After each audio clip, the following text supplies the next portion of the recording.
Okay, hello guys. Good afternoon.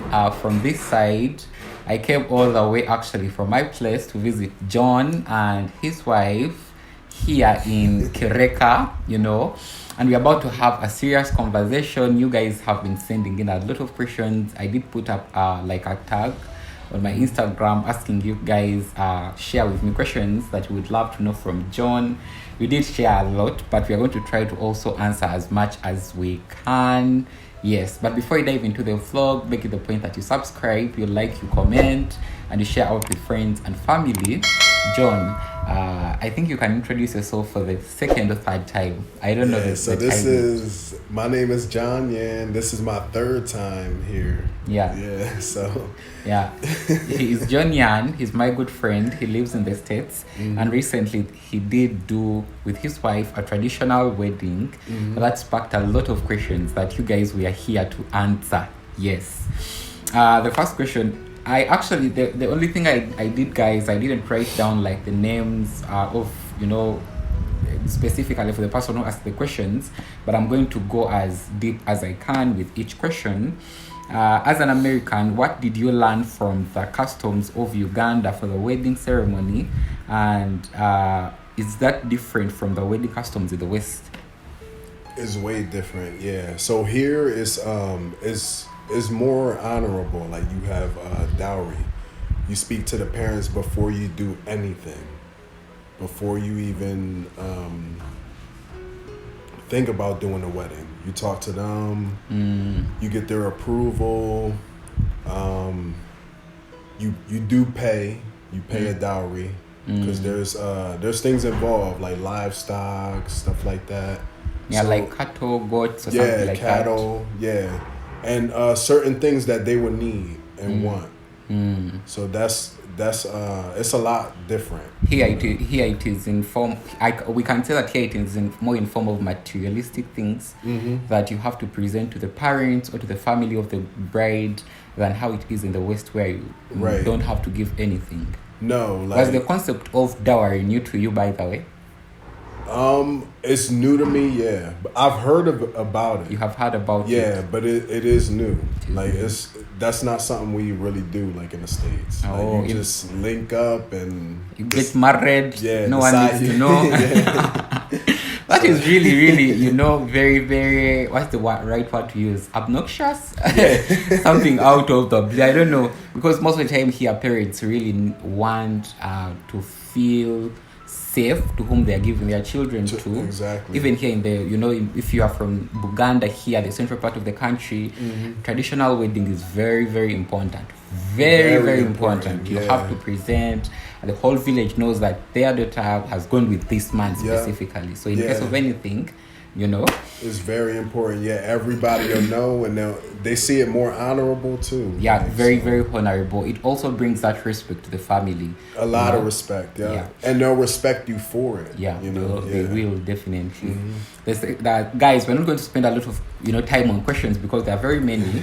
But the second one is, what made you choose the customs of Uganda than choosing the customs of getting married in the Western way? Well, like we talked, like honorably, and I like it better. Like, when you read the Bible, it does talk about talking to the parents, doing dowry, doing it the right way, doing it patiently, taking your time, making sure that's the person you really want to be with. You have to test that person. You have to know that you want to be with that person. Test them. Don't just get with anybody, and over here they take their time with that.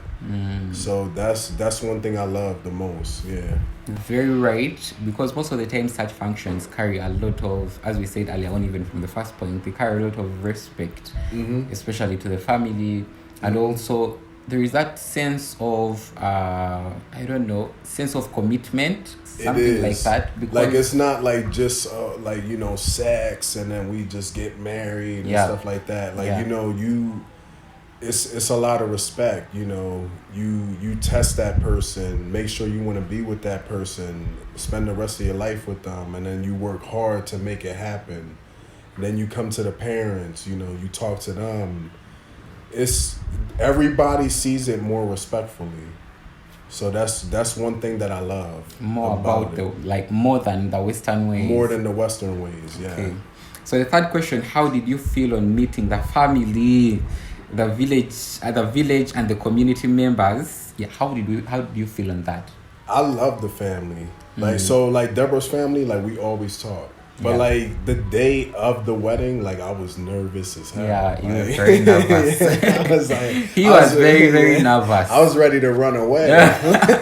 No, you would not run away. You have got a lot of tears. I know you wouldn't, but yeah, but I was really nervous. You're very nervous. When you didn't know what to expect. Yeah, I didn't know what to expect. Like they were just telling me, like, it's gonna be a lot of people and this and that. And then do you have that anxiety to be around a lot of people?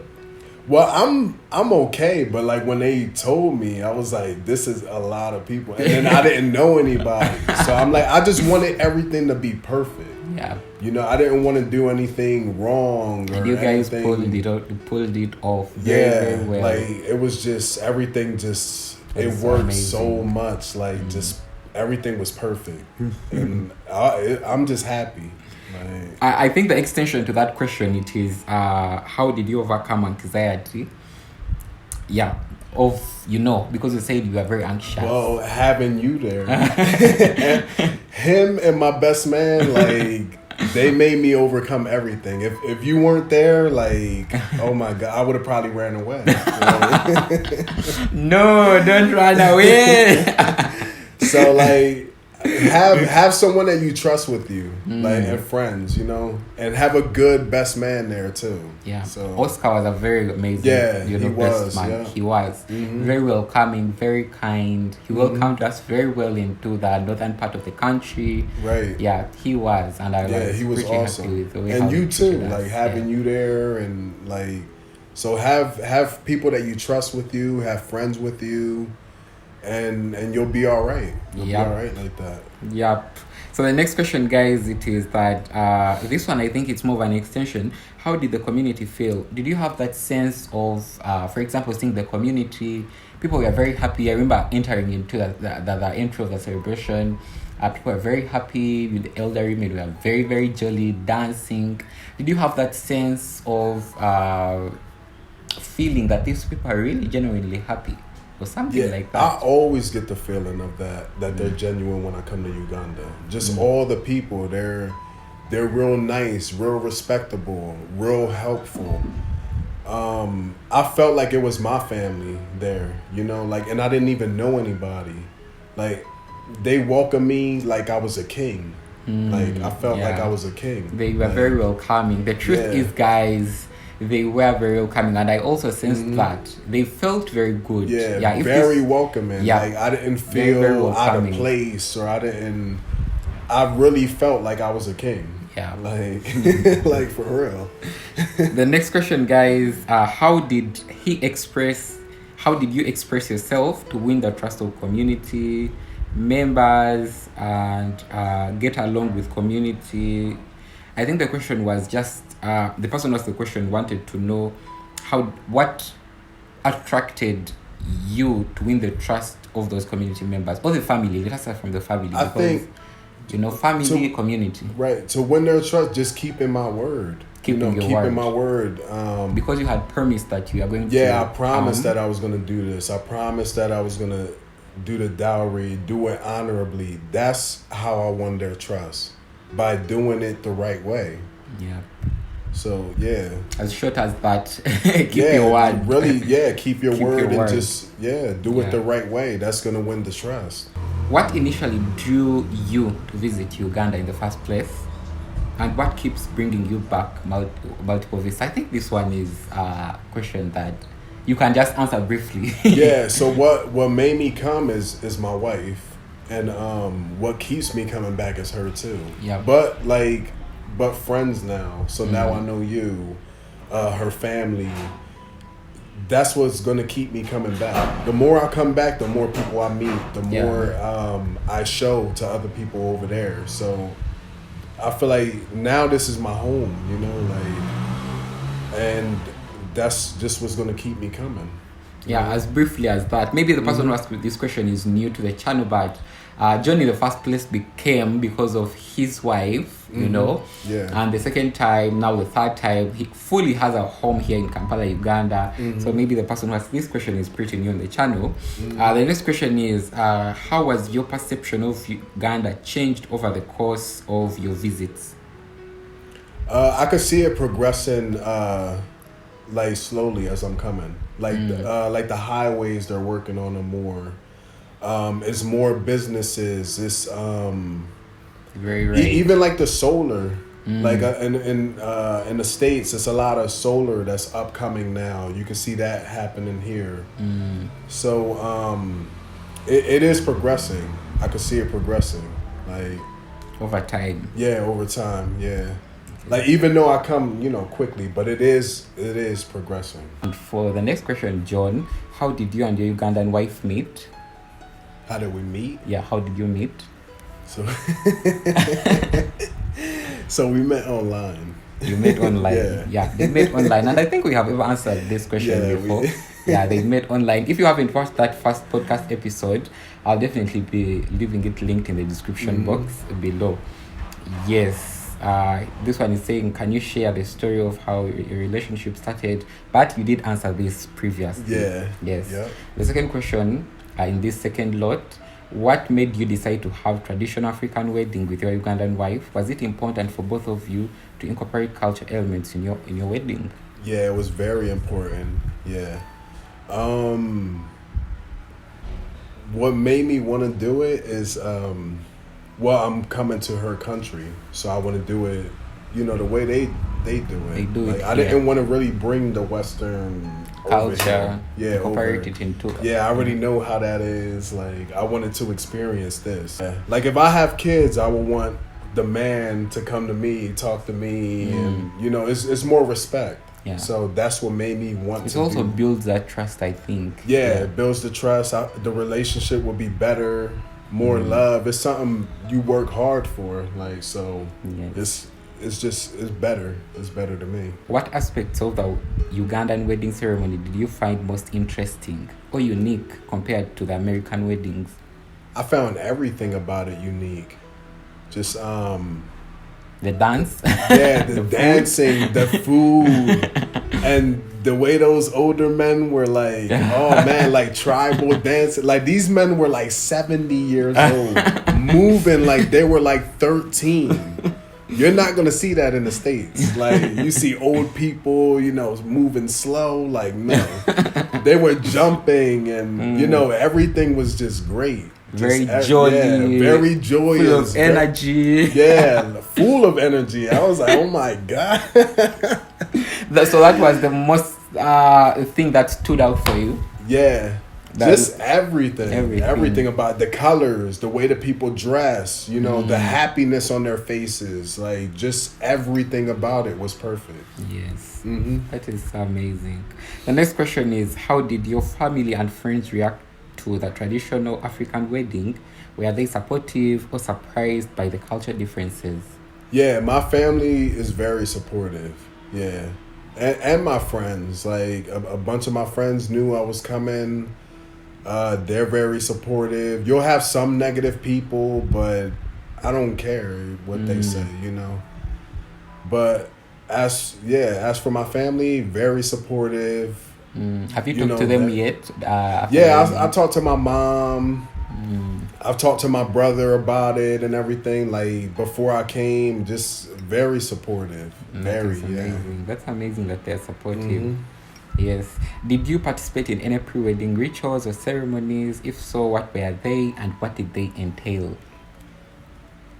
We didn't do any kind of cultural rituals. Nah, it was just like we already knew what we were gonna do. Yes, and also maybe the other thing, they already explained to us that coming from a Christian family, there was not a lot of traditional culture things done or added into the wedding, as it might look with, when it was not from that other perspective. Right. Yes. Maybe the only thing it was dowry, which is it was like the dowry. Not that are very Yeah, that was probably the only thing like different. Yes. Like like the dowry, yeah. Mm-hmm. So the next question, were there any challenges or culture differences you had to navigate during the wedding? No, maybe just the language. Like, yeah, but everybody speaks English too. Yeah, so that is also good. Yeah, so everything was, just perfect. Like, so there wasn't any barriers in the way, really. Like, it was just like doing it, and that was it. Second last question, guys. Did you wear a traditional African attire during the wedding? If so, what did your outfit look like, and how did it make you feel? So I didn't wear traditional. Yeah, I didn't wear it. You'll see it on the video. Y'all better watch it. But no, I got the tux, like the regular wedding stuff. Yeah. But like other people stood out too. Like you got the gomesi. Yeah, that the women wear. A couple of other people. Yeah, so that's a little bit different, the dresses and stuff like that. But yeah, I didn't wear any traditional attire or anything. It was just like we dressed up nice and made it happen. And for the last question, guys, there are a lot of questions, but we cannot put all these questions in one video. Mm-hmm. It will be a 1 hour video, which I don't think you guys will watch. Nevertheless, this last question came from Instagram. I think I got it yesterday. Someone asked me to ask you, is it right to call your relationship with Deborah an interracial relationship? Because for her, she said that she sees you as an African. Completely. When she looks at you, she sees a pure African. So she told me to ask you, is there any other racial background you are from which is not African or black? Well, my dad is Dominican. So I guess you would consider me Dominican like that, because it goes off your what your father is what you are. But I wouldn't see it interracial, because like people consider me black. Yeah. So it's just two black people. And I think that brings me, guys, to the end of today's vlog. That question, someone asked it, yesterday, and I hope the answer has come to you during this birthday light. Yes, thank you very much for watching today's vlog. I appreciate you from the bottom of my heart. Don't forget to subscribe, to like, to comment, to share out with friends and family. Yes. I'm also going to be leaving some other information linked in the description box below. You can definitely go check it out. We have done a couple of videos with John actually over the course of time. He has been visiting Uganda. I have a playlist, so I'll also be leaving that, below. And with that said, John, do you have any last word before we switch off, before we end today's vlog? Like we talked about before, I feel like more people should get their passports, travel, get out of the box, get out of the matrix, all that stuff, and even Ugandans too, like try to get to the States if they could, try to make that happen too. I think that's about it. Yeah. Yep. Bye for now.